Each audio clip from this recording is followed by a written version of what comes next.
French omelets are traditionally without color and they are runny inside. They can be difficult, but follow these steps to ensure your success. In this omelet, we're going to be filling it with Gruyere cheese and some sauteed mushrooms, a match made in heaven. We're going to be needing some butter and some eggs for our omelet. Historically, when French chefs were hiring, they would have the cooks make a French omelet to make sure that they were worthy of joining the team. I'm going to be making a 3-egg omelet, which is the perfect amount for this 8-inch skillet. I've already cracked 2 eggs. I'm going to crack another egg right into this bowl here. And you want to really whisk your eggs until they're a uniform color and all of your egg whites are broken up. While I'm whisking my eggs, I'm preheating my nonstick pan on medium heat. The first thing that we need to do is add our butter to the nonstick pan. Adding a knob of butter, you want your butter to be melted but not browned. Once the butter is nice and bubbly, you can add your eggs all at once. Be sure to have a spatula in your hand.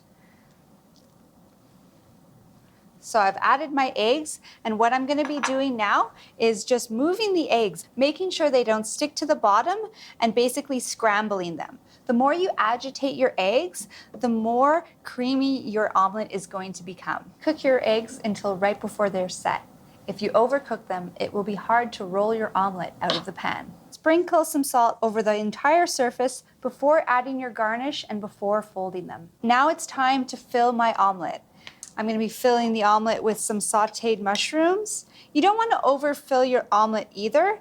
You want to make sure there's just a little bit of garnish inside, enough so that you have a lot of flavor, but not too much so it's hard to roll. We're also going to use a little bit of this Gruyere cheese. And now it's time to start folding our omelet over.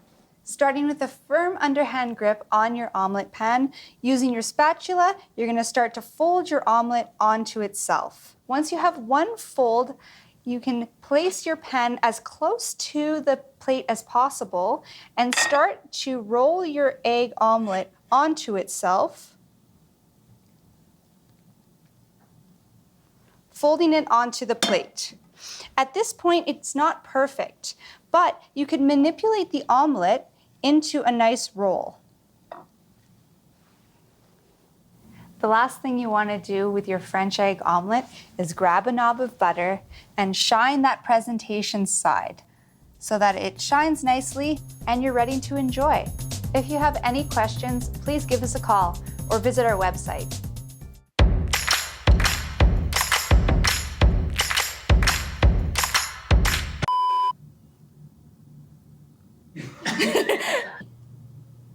And, well, let's get into it. Forgot where we were going with that. But not quite all the way through so that the core can hold in place. It was good. We got like... For about 1 hour. Tell you about